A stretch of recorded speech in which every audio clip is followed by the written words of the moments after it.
یہ محاصرہ 3 دن جاری رہا۔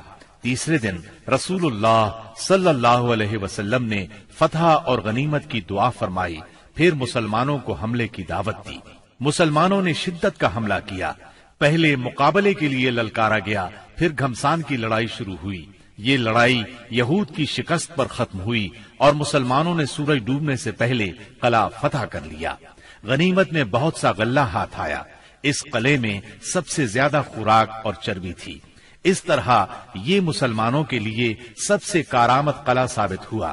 مسلمان اس سے پہلے سخت بھوک کا شکار تھے، چنانچہ بہت سے لوگوں نے گدھے ذبح کر دیے، لیکن اللہ کے رسول صلی اللہ علیہ وسلم نے ان کو کھانے سے منع فرما دیا۔ چنانچہ آپ کا حکم پا کر چولہوں پر چڑھی ہوئی ہانڈیاں الٹ دی گئیں۔ یہود نے یہاں سے بھاگ کر قلعہ زبیر میں پناہ لی اور وہاں قلعہ بند ہو گئے۔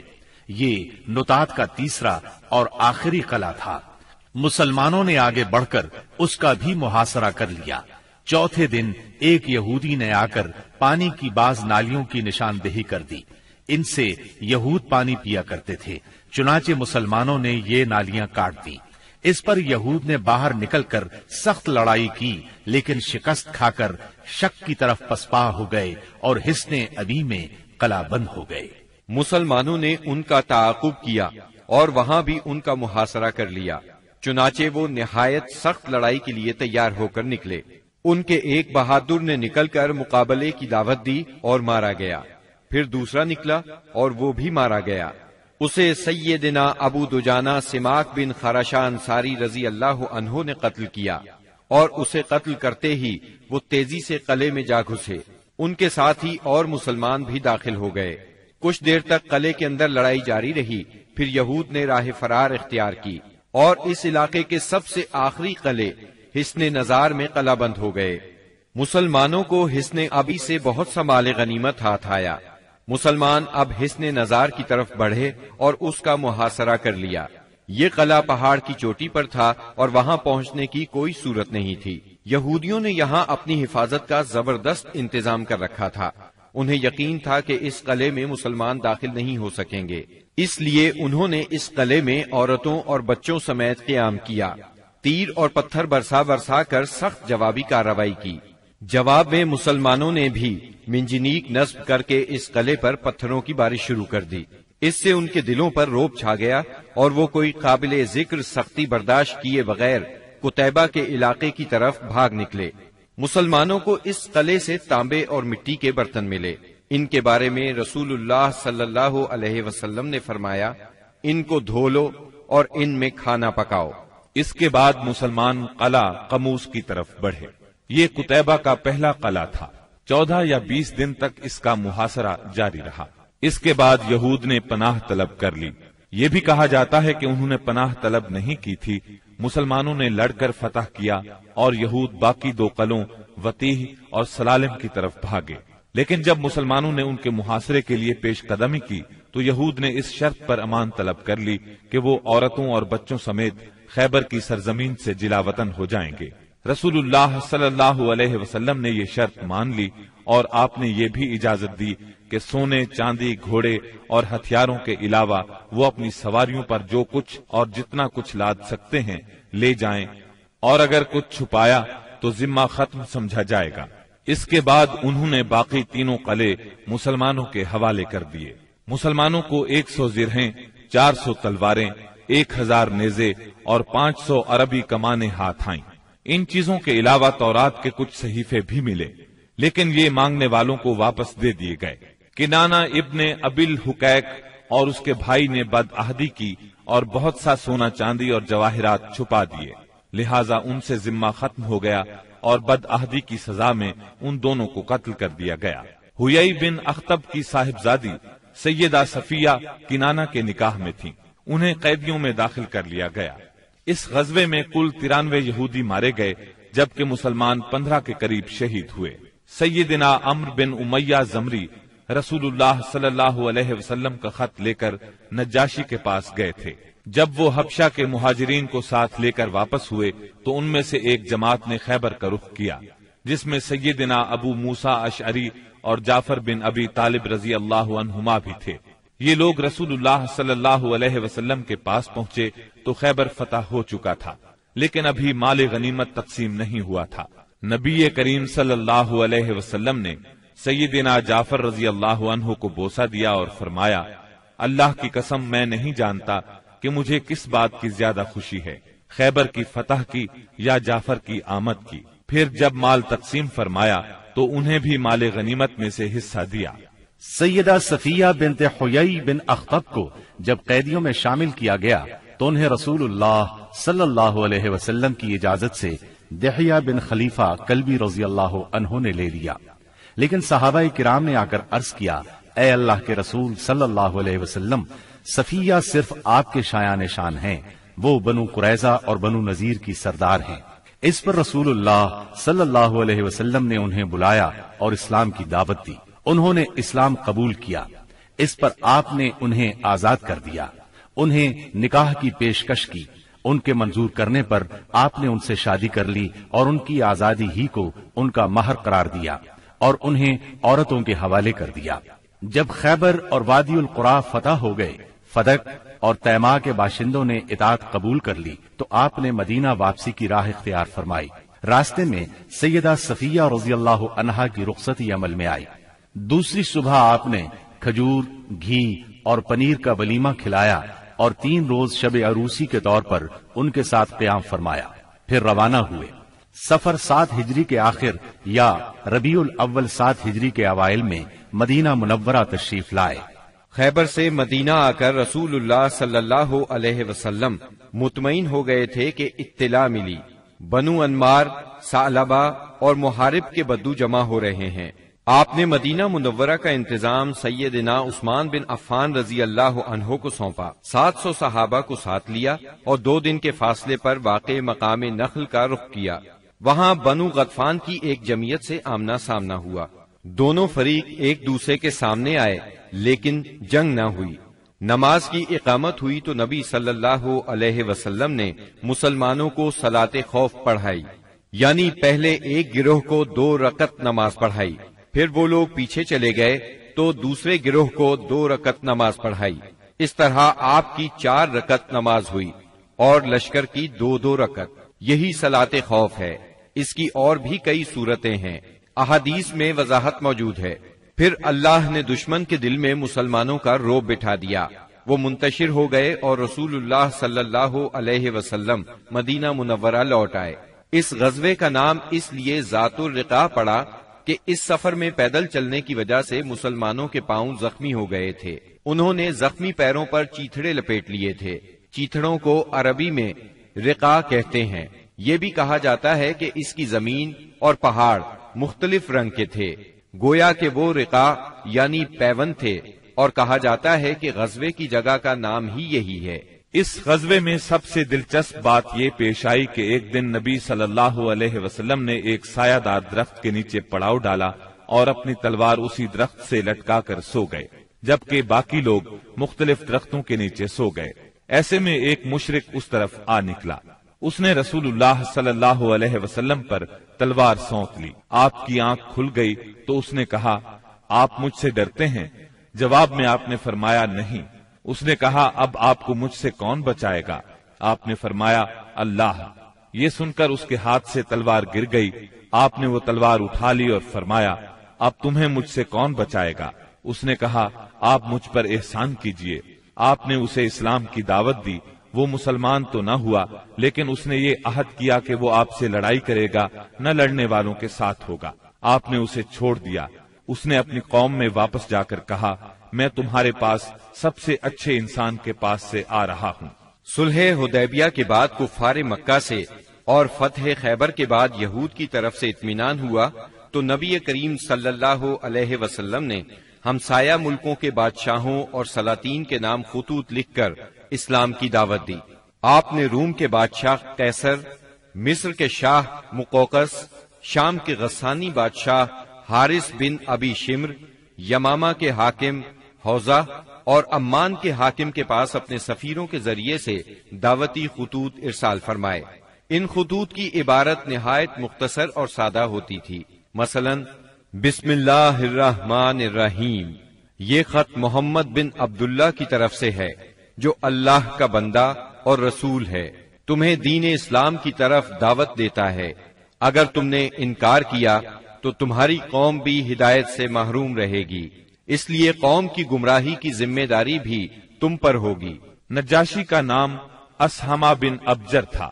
آپ نے اسے یہ خط لکھا، بسم اللہ الرحمن الرحیم، یہ خط ہے اللہ کے نبی صلی اللہ علیہ وسلم کی طرف سے نجاشی اسہمہ شاہ حبشہ کی طرف۔ اس شخص پر سلام ہو جو ہدایت کی پیروی کرے اور اللہ اور اس کے رسول پر ایمان لائے۔ میں شہادت دیتا ہوں کہ اللہ وحدہ لا شریک کے سوا کوئی عبادت کے لائق نہیں، اس نے کسی کو اپنی بیوی بنایا نہ لڑکا، اور میں اس کی بھی شہادت دیتا ہوں کہ محمد اس کا بندہ اور رسول ہے، اور میں تمہیں اسلام کی دعوت دیتا ہوں کیونکہ میں اس کا رسول ہوں، لہذا اسلام لے آؤ، سلامت رہو گے۔ اے اہل کتاب، ایک ایسی بات کی طرف آؤ جو ہمارے اور تمہارے درمیان برابر ہے، وہ یہ کہ ہم اللہ کے سوا کسی اور کی عبادت نہ کریں، اس کے ساتھ کسی کو شریک نہ ٹھہرائیں، اور ہم میں سے بعض کو اللہ کے سوا رب نہ بنائے۔ پس اگر وہ منہ موڑیں تو کہہ دو کہ گواہ رہو ہم مسلمان ہیں۔ اگر تم نے یہ دعوت قبول نہ کی تو تم پر اپنی قوم کے نصارہ کا گناہ ہوگا۔ یہ خط آپ نے سیدنا عمرو بن امیہ زمری رضی اللہ عنہ کے ہاتھ 6 ہجری کے اخیر یا 7 ہجری کے شروع میں روانہ کیا۔ نجاشی کو جب یہ خط ملا تو اس نے آنکھوں سے لگایا، تخت سے اتر آیا اور سیدنا جعفر رضی اللہ عنہ کے ہاتھ پر اسلام قبول کر لیا۔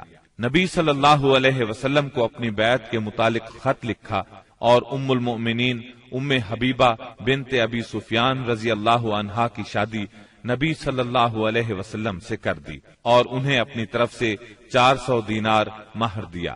پھر انہیں اور مہاجرین حبشہ کو عمرو بن امیہ زمری کے ساتھ 2 کشتیوں میں روانہ کیا۔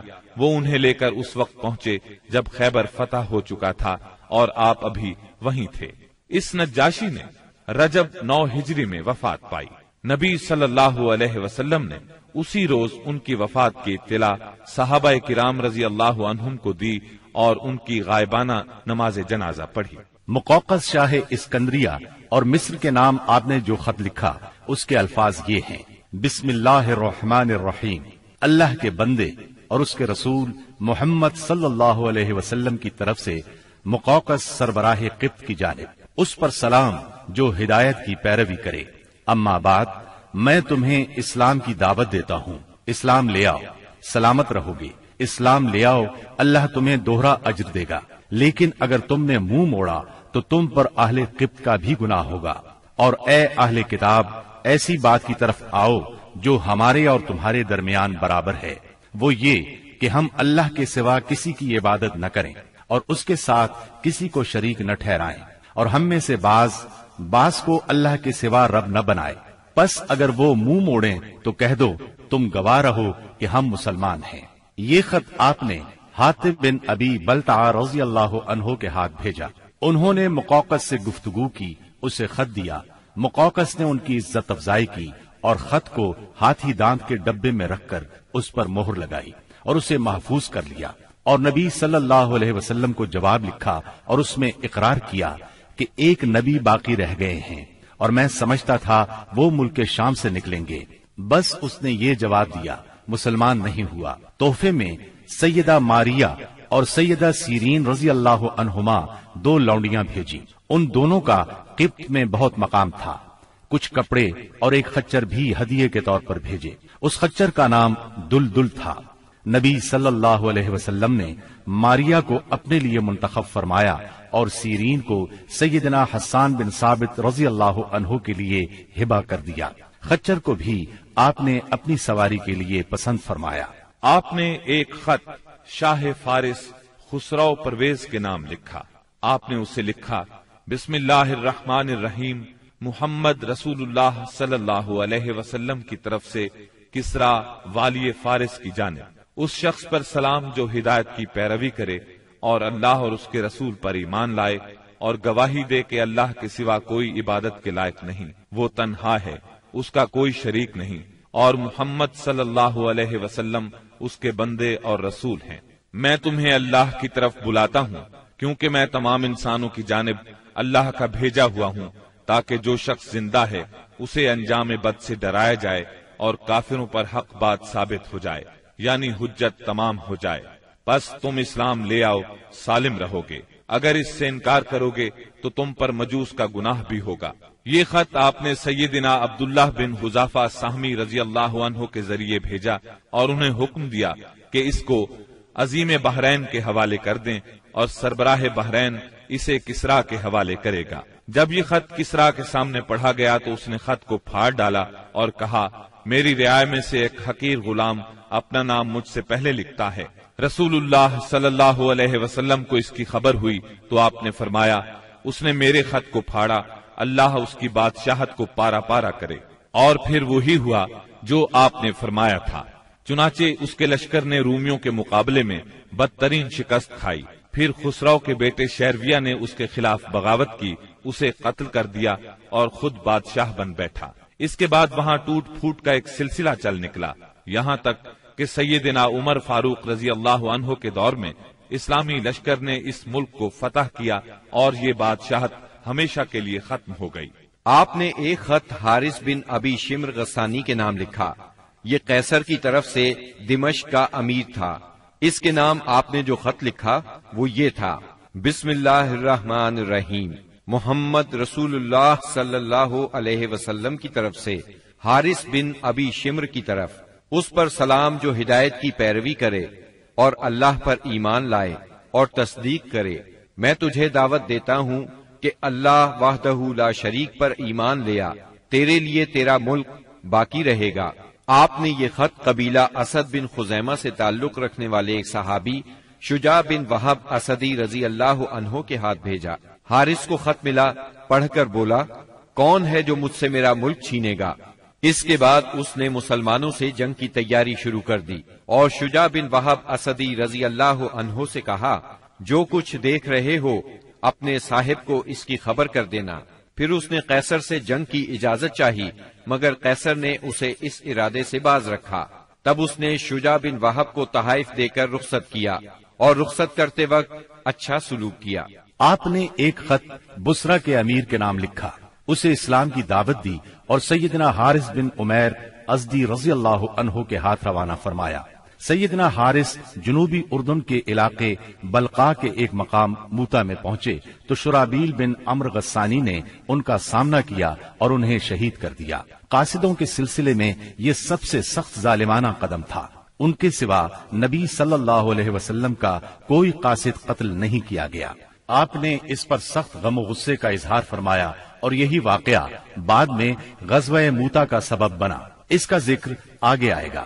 جب ذیقات کا چاند طلوع ہو گیا تو نبی صلی اللہ علیہ وسلم نے صحابہ کرام رضی اللہ عنہم کو حکم دیا کہ اپنے عمرے کی قضاء کے طور پر عمرہ کریں اور کوئی بھی آدمی حدیبیہ میں حاضر تھا پیچھے نہ رہے۔ چنانچہ اس مدت میں جو لوگ شہید ہو چکے تھے انہیں چھوڑ کر بقیہ سب لوگ روانہ ہوئے اور اہل حدیبیہ کے سوا کچھ اور لوگ بھی عمرہ کرنے کے لیے ہمراہ نکلے۔ اس طرح تعداد 2000 ہو گئی۔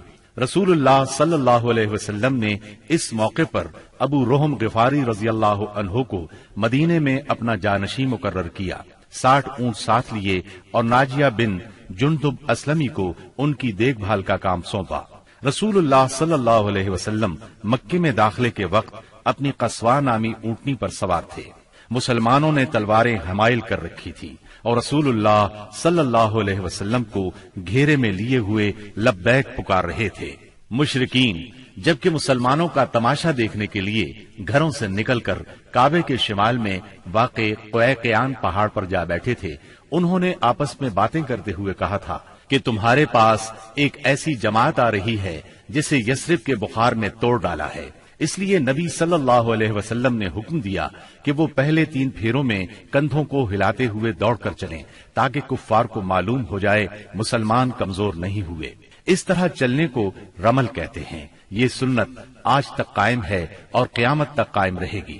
اہل مکہ نے اگرچہ معاہدے کی روح سے عمرے کی اجازت دے دی تھی، لیکن تھے وہ بہت طیش میں۔ روسائے قریش نے تو شہر کو خالی ہی کر دیا تھا اور کعبے کے شمال میں واقع پہاڑ قیقیان پر چلے گئے تھے۔ رسول اللہ صلی اللہ علیہ وسلم کو دیکھنے کے لیے مشرکین نے لائن لگا رکھی تھی۔ آپ مسلسل لبیک پکار رہے تھے، یہاں تک کہ آپ نے چھڑی سے حجر اسود کو چھوا، پھر آپ نے طواف کیا اور صحابہ کرام نے بھی طواف کیا۔ اس وقت سیدنا عبداللہ بن رواحہ رضی اللہ عنہ تلوار حمائل کیے رسول اللہ صلی اللہ علیہ وسلم کے آگے آگے چل رہے تھے اور رجز کے یہ اشعار پڑھ رہے تھے: اے ابنائے کفار، ان کا راستہ چھوڑ دو، راستہ چھوڑ دو کہ ساری بھلائی اس کے پیغمبر ہی میں ہے۔ آج ہم اس کی تعویل پر تمہیں ماریں گے جیسے اس کی تنزیل پر تمہیں مار چکے ہیں، اور مار بھی ایسی ماریں گے کہ کھوپڑی اپنی جگہ سے چھٹک جائے گی اور دوست کو دوست سے بے خبر کر دے گی۔ اس طرح مکے میں آپ نے 3 دن قیام فرمایا، اور اس دوران میں سیدہ میمونہ بنت حارث ہلالیہ رضی اللہ عنہا سے شادی کی۔ وہ سید الشہداء سیدنا حمزہ رضی اللہ عنہ کی بیوی اور ابن عباس رضی اللہ عنہ کی خالہ تھیں۔ انہیں جب شادی کا پیغام ملا تو انہوں نے اپنا معاملہ سیدنا عباس رضی اللہ عنہ کو سونپ دیا، کیونکہ سیدہ میمونہ کی بہن سیدہ ام الفضل انہی کی زوجیت میں تھی۔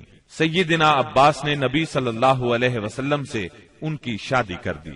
3 دن گزرنے کے بعد قریش نے پیغام بھیجا کہ معاہدے کی شرط پوری ہو چکی ہے، اب مسلمانوں کو چاہیے کہ مکہ سے چلے جائیں۔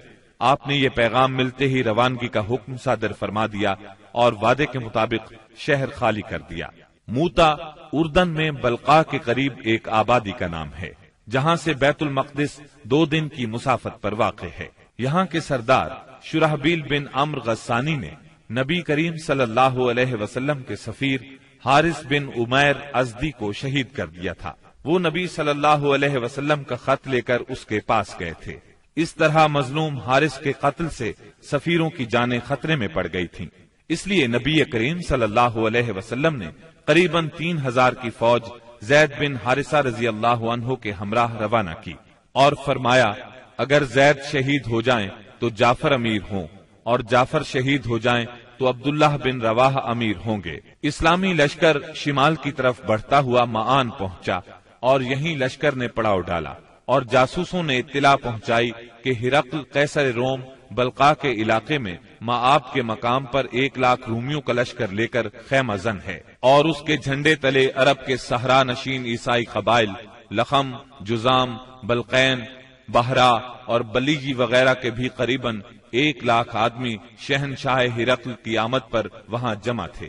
اس لیے حاکم غسان نے ہرقل سے مدد کی درخواست کی۔ ہرقل نے اس کی مدد کے لیے فوج بھیج دی۔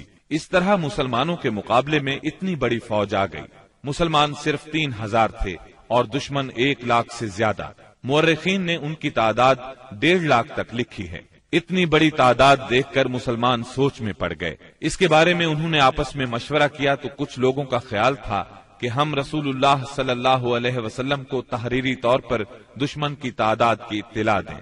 رسول اللہ صلی اللہ علیہ وسلم کی طرف سے مزید کمک ملے گی یا کوئی اور حکم ملے گا اور اس کی تعمیل کی جائے گی۔ لیکن سیدنا عبداللہ بن رواحہ رضی اللہ عنہ نے اس رائے کی مخالفت کرتے ہوئے مسلمانوں سے فرمایا، ہم فتح اور شکست کے لیے نہیں، اللہ کی رضا کے لیے میدان میں آئے ہیں، لہٰذا فتح اور شکست سے بے نیاز ہو کر لڑو۔ انہوں نے یہ الفاظ کہہ کر لوگوں کو مزید گرما دیا۔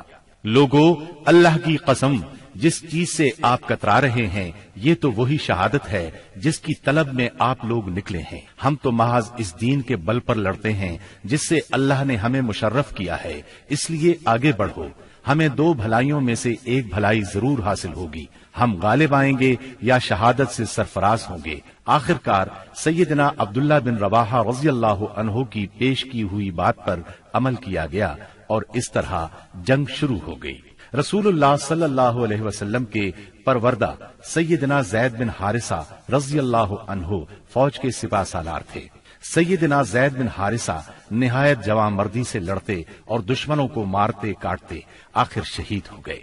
ان کی شہادت کے بعد سیدنا جعفر طیار رضی اللہ عنہ نے جھنڈا اپنے ہاتھوں میں لیا۔ یہ نبی صلی اللہ علیہ وسلم کے چچا زاد سیدنا علی رضی اللہ عنہ کے سگے بھائی تھے۔ 33 سال کی عمر تھی، نہایت جواں مردی سے لڑے، جسم پر 90 سے زیادہ زخم کھا کر شہادت کا جام نوش کیا۔